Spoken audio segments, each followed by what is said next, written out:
right? Yeah. The church should be on the forefront of cutting edge in everything. It doesn't mean it has to dominate everything, but it should be on the forefront. Why? Because we are connected to the artist, who is the father of creation.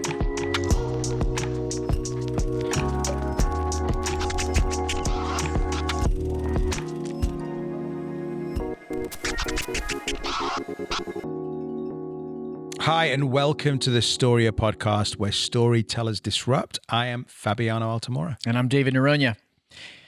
Today, we're going to dive into, I think, one of our favorite topics. Yeah. Which is the idea of what is it that as believers and as artists we're allowed to do. It's this idea of permission and also what we should be doing with our art. So I want to kick it off to you, man. What's your initial thought on that? Oh, dude, it's so deep, isn't it? I mean, I think the initial permission thing is like, first, being a believer, it's all right to be creative. Right. You know what I'm saying? Because so many times we've been marginalized by the church, the world, whatever you want to look at. And, you know, like I say a lot when I go out and talk, that creatives feel like unicorns. So I think there's the first thing of permission, which is you have to believe that it's all right for you to be a creative and find your identity in what God has called you to do, right? Whether that be, you know, a painter, an actor, a singer, a dancer. You've got to be all right that that's God's unique signature in your life and how he wants you to communicate to the world. Let me ask you, because I mean, I know you came to the Lord pretty young in life. 15. Yeah, so young guy. But I know a little bit about your story, and I know that you knew that you wanted to become an artist, you know, an actor from a pretty early age, right? Yep. Okay, so you have this call. You know that you're supposed to be an actor. You want to be an actor, but then you come into the church. Mm-hmm. Did you struggle, or were the environments that you were in kind of either against, or did you feel permission? I mean, to start with, like when you were as young as I was 15, I wanted to be an actor since I was 13. I think when I was doing our favorite 4-letter Christian cuss word, which was skits, I think it was fun. It was only when I turned professional that the issues started to happen. The issue with your church family?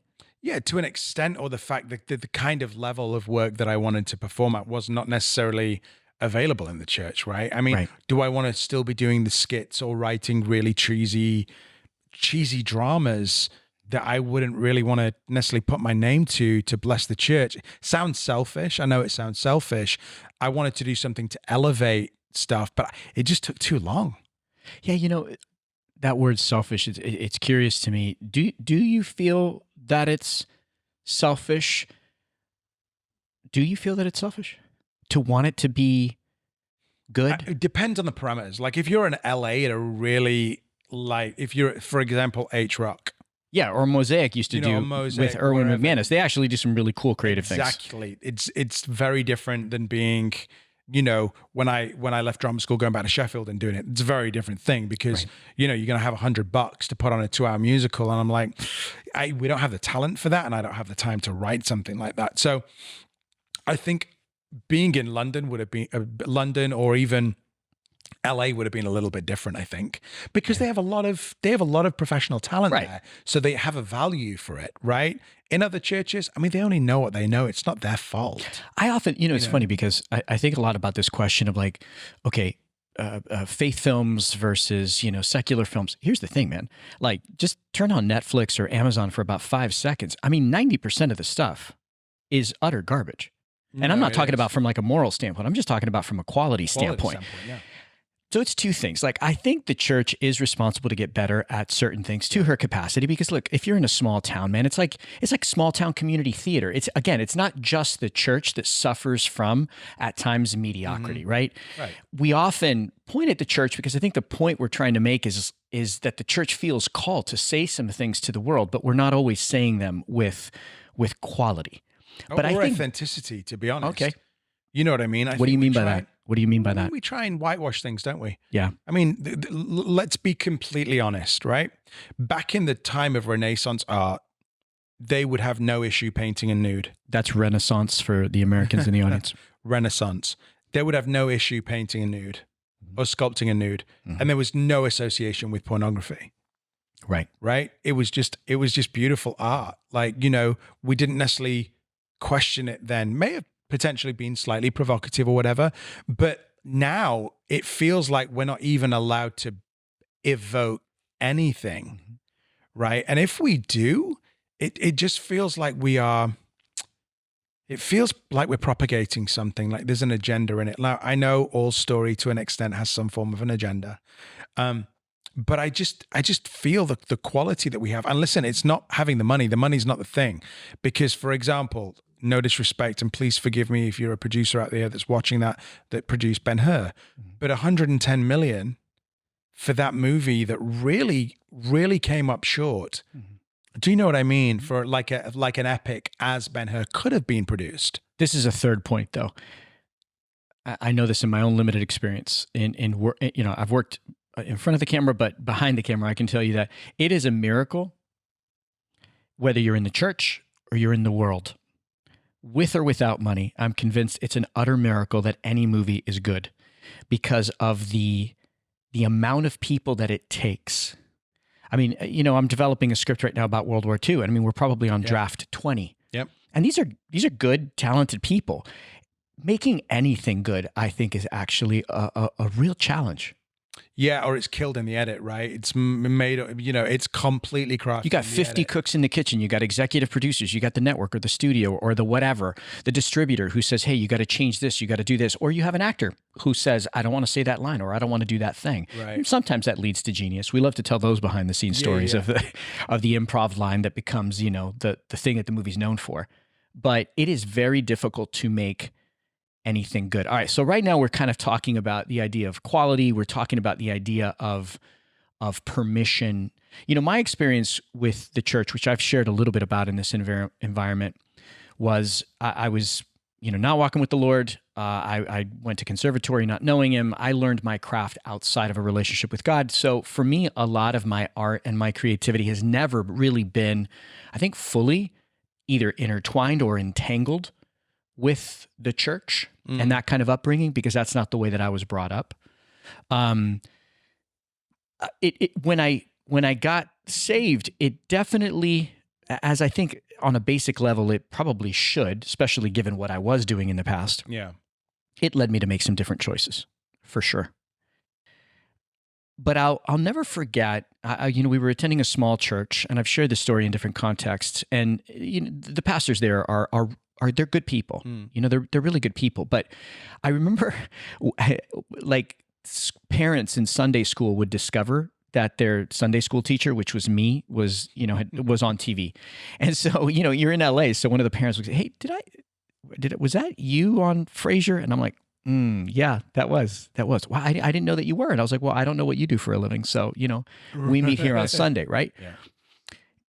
But I do remember leadership's response. And one of the things that was said to me was, with the way that you communicate, I just don't know why you would waste your talent doing that TV thing.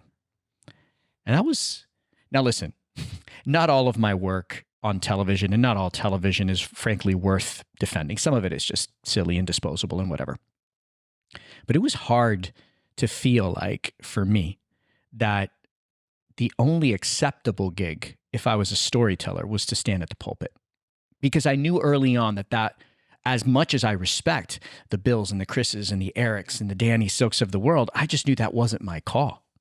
Right. I mean, like, just remind us again what the Lord said to you when you were in worship in first year, and the Lord said about the stage, the page and the stage. Yeah, I mean, I was looking to the left and the right. People were encountering the Lord. I wasn't in the way that I saw them physically manifesting. And so I opened my eyes and I was looking at the stage over at the Civic, and which was interesting, right? Because as an artist, specifically for an actor, the stage is this really divine, sacred place. Oh, yes. Yes, it's holy. And I looked out on the stage, actually at the feet of the worship leaders. I can still literally see the exact image in my mind, because we were doing school together, you, me, and Claire. And I said, Lord, why am I not encountering you and experiencing you in the way they are? And he said, because you see on the page and the stage what others do not. That's how I speak to you. Which is your calling. Yeah. You're a writer, you're an actor. You shouldn't have to just be behind the pulpit.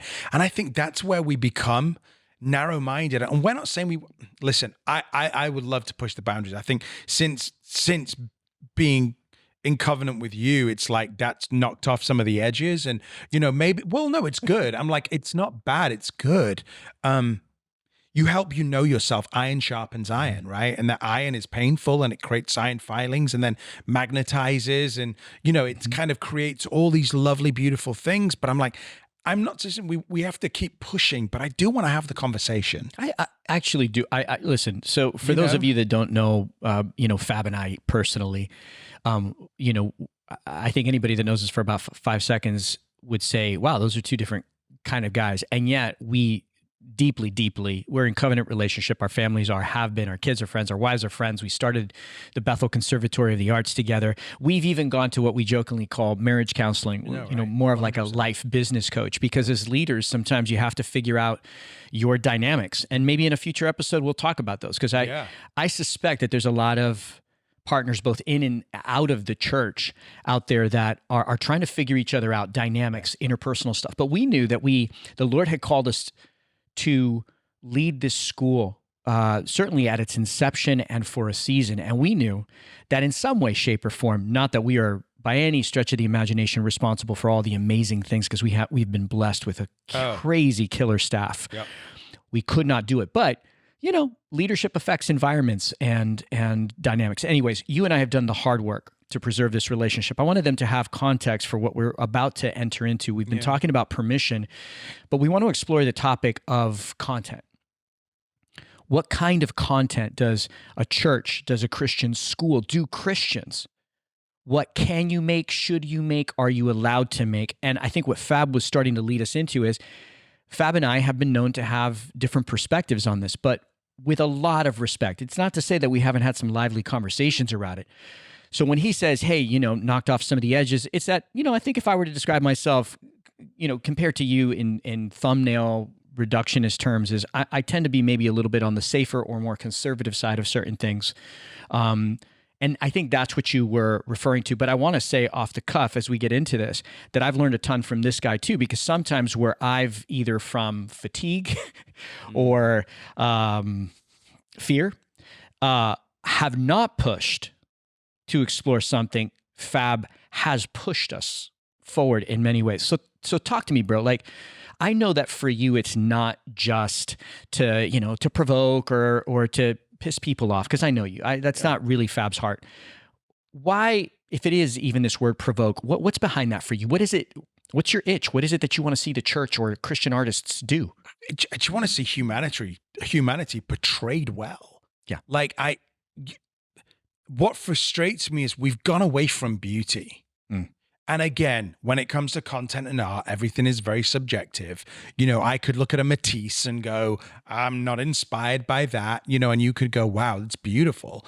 When, somebody could be hugely inspired by Marvel and go, I'm bored. Yeah. So I think where we need to get to as a church is we need to have the conversation of being able to explore things, right? Yeah. The church should be on the forefront of cutting edge in everything. It doesn't mean it has to dominate everything, but it should be on the forefront. Why?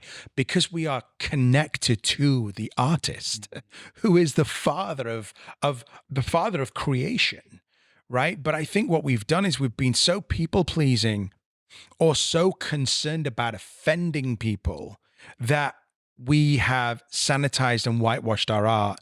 And it brings me to the point of going, what flipping Bible are people reading when they don't see that God was like, I am going to put everything in this book so that it shows your need for a savior, cautionary tales, right? Not everything is just like, oh yeah, let's go and let's be brilliant. Let's take over the world. And, we just want revival, which is beautiful.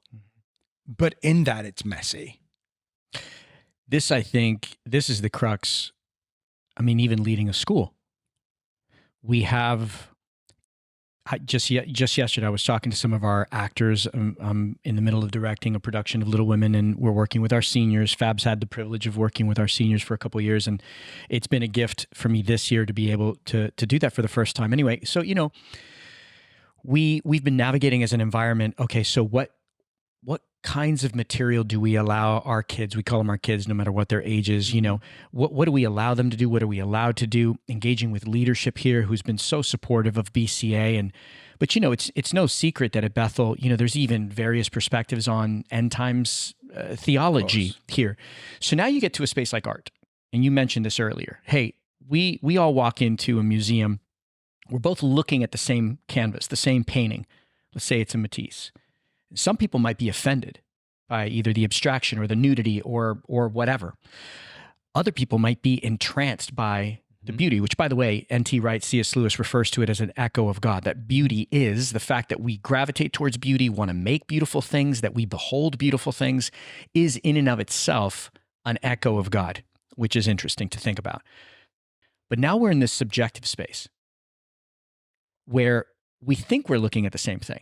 Yeah. Whether it's a canvas, a scene, a character, a script, choreography, right? Outfits that dancers can wear or not wear. Yeah. How do we settle that? What are some of the principles or elements that we can distill this? Because we're in such a highly subjective space. What do you see as some of the key elements we have to look at to move through or past the subjectivity side of things? I think for me, it's like, what do I want to communicate? Okay. Like, what is the story I want to tell? Because I don't want to just to tell a story for provocative sake. There's no point. So you're talking about intent. I'm talking about intent and heart, right? I mean, if there's a dance on stage and, like, you know, dance is meant to show the human form. Now, I'm not saying that, you know, you should be wearing anything provocative. Yeah. But the point is, if dance is about lines and body, and yet we are clothing people in turtlenecks and, you know, huge long garbs. You like turtlenecks, though. I've seen you in a couple this week. Couple of weeks. It's colder in Reading now.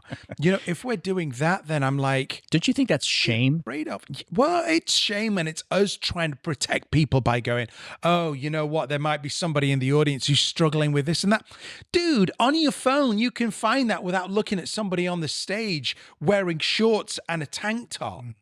The intent isn't to sexualize something. Right. The thing, and if you as a human cannot manage yourself, and as a leader are so concerned about that, I'm asking them to check their heart. Because as artists, like, why can't we perform things on stage like a Romeo and Juliet? Oh, well, you can't do that. It's a little bit too intimate. Well, it's a teenage love affair. Love story. We're out of wedlock, and then they commit suicide. Yeah, it's pretty, and yet it's arguably, I mean, it's been replicated a million different ways. You know, West Side Story, and on and on. I mean, a lot of young teen dramas are all derivative from Romeo and Juliet. Right? It's a cautionary tale, but it's also one of pure love. Like when somebody rings Song of Songs, you know, at risk of quoting, your breasts are like twin fawns of a gazelle. I mean, the imagery of that is relatively graphic, right? But you know what the early church tried to do with that? It tried to make it a metaphor for a relationship with Christ, which may very well, I'm not a theologian, may very well be a legitimate perspective. I also think it was a man talking about his wife-to-be. It was Solomon talking about the love of his life. But let's say even if it was a metaphor for the church, isn't that beautiful and romantic? Oh, absolutely. Well, and then what, you know, why use that imagery? It's funny how we're trying to reconcile and sanitize and reduce something that I think the Lord at the cross settled. Hey, in the context of marriage, in the context of relationship with both me and whatnot, these things are no longer shameful. I mean, if the cross didn't settle the shame of the garden, then I don't know what we're doing. And I agree with you, by the way. I you know, we're both married to dancers, quite beautiful dancers. Dance is one of those things that I've always just been in love with, not just my wife, but the form of dance. When I was in Budapest, I went and I saw contemporary pieces in ballet. When we were in New York, what's funny to me is, for me, I'm moved by the beauty of the thing, not the form necessarily of the dancer. But I will say this, the form of the dancer is what in part creates the beauty of the thing. And so when we cover that, I feel like we are snuffing out the very echo of God, this thing called beauty that we're Well, why is it all right for a marathon runner right to wear streamlined clothing to get a better time? Shorts and a top. A dancer can't do it. Why is it then all right for you to go on a beach and wear a bikini, but then you can't dance in form at church? Right. It's interesting, isn't it? The idea of context. Yeah, the idea of context, how we... let's talk a little bit about, man, you and I have had this conversation, but I'm curious about when we talk about content that is permissible. I want to circle back to this thing of humanity. I think you and I both got to see Erwin McManus, head pastor of Mosaic Church, and that movement down in LA, which is such a powerful movement down there. And he's a creative himself. He's a fashion designer. He's one of the best speakers I've ever heard. We got the opportunity to hang out with him for a little bit. And I said to him, why do you watch movies? Like, why do you engage in content? And he gave such a lovely answer. He said, to just be reminded what it is to be human. Yeah. When we talk about humanity, let me ask you this question. How do we tell the story of humanity without, and I'll use a phrase that, I think we hear in church, without glorifying sin? Because glorifying sin is the intent of glorifying sin. Okay. Unpacked, I think I know what you mean. If I was going to glorify sin, it'd be hedonistic, it'd be debauched. It would be a celebration of the glorification of sin. I'd be celebrated. So if I was making a story on that, you had a gigolo going around, sleeping with tons of different, being very promiscuous, with no redemptive element at the end. And no remorse, no cost or consequence. No question, nothing. Then you'd be glorifying sin. But I really think if anybody intelligently is going to question an artist, I'm not saying a Christian artist, I'm just saying an artist that loves Jesus, then if that person is intent on glorifying sin, they've really got to look at their own heart and go, wow, I've got some serious identity issues. For us, for example, when we did the Crucible, it was something that it's a beautiful piece of art, controversial, but I also think it has some timeless principles that we wanted to communicate now. Talk about those a little bit, because I had the privilege of seeing it. I know that it was a topic of conversation for us here. The Crucible is a piece, if you're not familiar with it, Arthur Miller, and it deals with what would seem to be witchcraft, and it is indeed a major topic. There are accusations of it, but but the piece isn't actually about witchcraft, really. No, it's a device that he uses to talk about, mass hysteria, McCarthyism in the United States, and McCarthy was a Republican, so I'm not going either red or blue here. But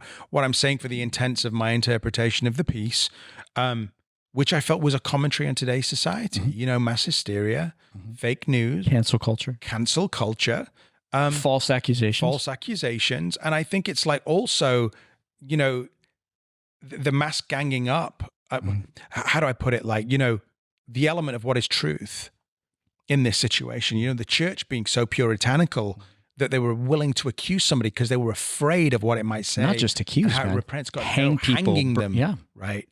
So now the idea of they were canceling these girls, and I'm not saying there wasn't an element of, naivete deception and deception there from their point, but the way the church responded to it, I wanted to use that as a device to comment a little bit on what we're going through today, And I think art does that. Theater does that. Theater is a place for actually people to air their, you get a lot of the major movies that are predominantly about entertainment, and that's fine. Anything to say other than entertainment, the hero's journey. But I think theater is an arena for us to really explore humanity on a very deep level. You know what I mean? More so than maybe film at times. I don't know. What do you think about that? No. So I want to try to find this quote before we wrap that one of my writers, Susie Tai, who's in New Zealand, shared with me from C.S. Lewis, which I thought was just absolutely brilliant. So I'm gonna dig it up. What do I think about it? I think I've learned a lot from you, from trying to teach in this space, working inside Bethel. I mean, most of my career was outside of the church, but I've been working within the church. It's funny, one of our students did something really beautiful, and some of our students were kind of asking, navigating, questioning, like, okay, so why aren't we allowed to do this, that, or the other? And I said, hey, let's actually let's just look at scripture real quick. I mean, there's this concept of what we are allowed to do, this freedom, this newfound freedom that we have in Christ. That word freedom is a really interesting word. It's both powerful. There's a real danger to it as well. And a responsibility. And there's a responsibility to it as well, right? Freedom without responsibility, freedom without a relationship to Jesus. Well, I mean, I know that's a train wreck because I lived that way. It's anarchy. It's messy.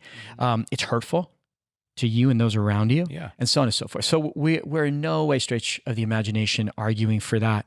No. So, but we have young artists that are coming to us, some of them from, as they would describe it, so-called religious homes.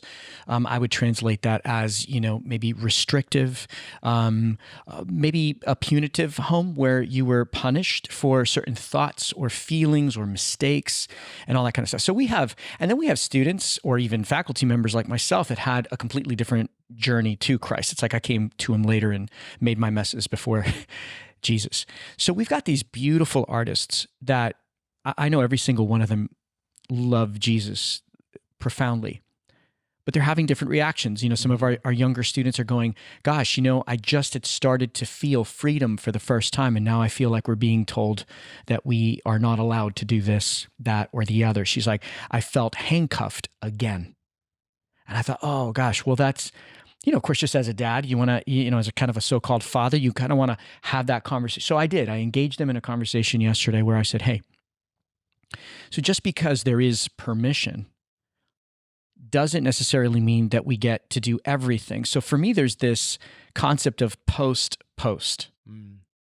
You find your freedom, your decompression, shackles come off. For a lot of believers, specifically for artists, and specifically if they're experiencing that freedom in the context of art, there's probably going to be some messes. Yeah, of course. They're going to say some things, do some things, because for the first time, they're having to make decisions on their own. For the first time, they're actually having to hear the voice of the Lord for the first time, because there's a lot of personal exchange. Right. What the Lord allows you to do and calls you to do is probably going to look very different than me. He healed this way than he healed with spit and mud. He's the God of improvisation and the God of creativity in the way that he approaches problems. He ain't going to approach them the way religion does, and he's not going to approach them the way that man does. What I encouraged our students to do, and this is kind of where and it's an evolution for me, is I'm holding a couple things in tension. We're leaders in the environment, right? So for us, we're kind of carrying the Bethel name. We're responsible for it as leaders in the environment. What we do and what we say can reflect on that. Then there's this other component, which is the Lord says, hey, teachers, you're held to high account. Yeah. Because you have these students, these sons and daughters that the Lord has entrusted, and their earthly parents entrust them to us for a season. So their journeys, their messes while they're with us, to some extent, we're responsible where we lead them to. 100%. And then, last but not least, there's this desire in every creative to play, to explore, to wrestle with the beautiful things, with the hard things, with the horror of being, the brutality.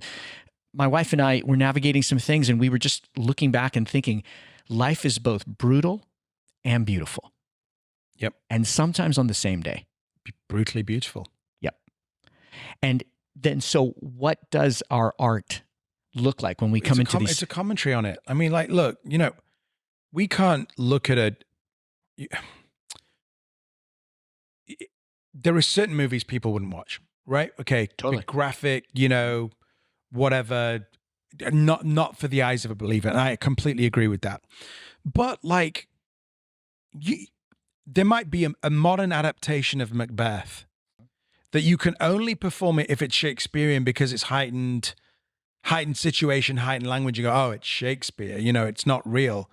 But then if you were to do a modern adaptation of a Macbeth, which most tragedies are based on, by the way, but you can't watch that because it's too graphic. But I'm like, it's a modern adaptation of Macbeth. So it feels like there's a double standard and a little bit of a hypocrisy when it comes to what we can and what we can't play. And then, if you were to do Macbeth in a Christian setting and then they mention, oh, there are witches in it. I'm like, but there are witches in the Bible. There are witches in C.S. Lewis. There are witches in Tolkien. And it's mainstream stuff that the Lord uses an area of people in the world that are witches, to use them to show darkness. Mm-hmm. And I'm like, where do we, because not every single movie has got to be like, I'm quoting 5 scriptures at you. And the Lord said, for God so loved the world that he gave us. Nobody talks like that. Mm-hmm. And then not everybody gives an altar call. And not everybody has the newsboys play at their altar call. Right? It's a commentary of a lot of kind of formulaic Christian movies. Well, yeah, I think that actually, we had another guest, Victory, that actually spoke about the notion that worship has actually become a genre. And I think faith-based films, whatever that means, which I think is a marketing term, I'm not quite sure it's scriptural at all, has become a marketing tool. It becomes... I now recognize, know how to sell, and know how to engage in this material. Listen, we've got a couple minutes left. I want to read you something by C.S. Lewis. Yeah. All right. So he said this, and it was in these letters that he wrote, and Susie shared this with me, one of the screenwriters, and it was just profound to me. She said, this is C.S. Lewis, we must not, of course, write anything, and I think you can substitute paint, act, whatever you want. Yeah. We must not, of course, write anything that will flatter lust, pride, or ambition. But we needn't all write patently moral or theological work. Indeed, work whose Christianity is latent may do quite as much good and may reach some whom the more obvious religious work would scare away.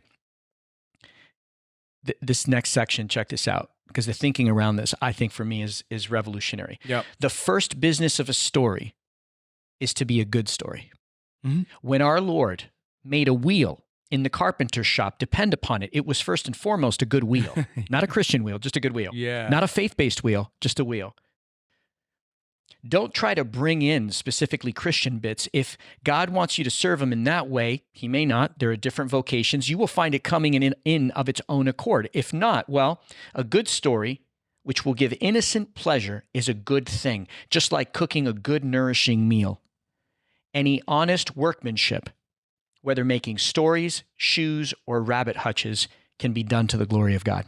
Oh, it's beautiful. It's genius. And he was a genius. Like, not every single movie, God forbid I be controversial, has to have the name Jesus and God in it. Mm-hmm. You know, case in point, Esther, book in the Bible that doesn't even mention God, right? When I cook a meal, oh, it's a Christian meal. Oh, it's a ridiculous notion when you think about it that way, right? Let this be a meal that heals my body. And I know food is healing. It's a different thing. But, we've become imbeciles as Christians. No, we have. I'm sorry. Really, I want to say that we've become our own worst enemy. And I think we've become stupidly irrelevant. And this isn't a commentary on belittling the church. I love the church. Like, love where I work. Like, I love working in the industry as well. But I'm like, we run the risk of becoming irrelevant, not just as artists, as humans. Yeah, I think there's a dishonesty implicit underneath. If only you were more fiery. Man, I was thinking the other day as we wrap up that the best art in history, you mentioned the Renaissance, when you think about Michelangelo and where he was painting and what his graffiti was, if you will. The Banksy of the time. Bach, Beethoven, they were churning out, this was worship music that was being played in cathedrals on a Sunday morning. And it is still to this day some of the finest art that human beings have ever. The church was, and I think still is, the patron of the greatest art that human beings have ever. And I'm just wondering, if it's time for us to go back to that call. How would be nice, dude? It'd be nice, right? It would be really nice, because I'm like, let's not try and make Christian art. Let's just tell good stories. I mean, like, case in point, just another thing, just to go back. You can have the best actors in a movie and it could still be bad. Like, unfortunately, the story of Same Kind of Different as Me, amazing. But you've got Greg Kinnear, Jaimin Honsu, Renee Zellweger, all Oscar nominees or winners, and then it died in the edit. Yeah. But it's a beautiful story with great actors, but it died in the edit. And I was like, oh, dying again. It's hard to make something beautiful, but it's always got to be the aim, right? Yeah. It's good to hang out with you, man. I know this is one of our big itches, so we'll probably be exploring this for a long time. Right? It's an ongoing conversation. If you're an artist out there and you're wondering what you could and you should, I always ask my artists to check out Philippians 4, where the Lord says, just meditate on those things, chew and swallow and nourish yourself with the things that are good, noble, righteous, pure, and lovely, and but also stay close to his voice. because he healed in many ways. He's a pretty provocative and creative God. And to those artists out there, if you're feeling that itch in your soul, check out a school like Bethel Conservatory. Get trained up, become excellent at your craft, and get that seat at the table. Let's make some great art again. It's good hanging out with you, man. You too, bro. All right. See you guys soon. Bless you.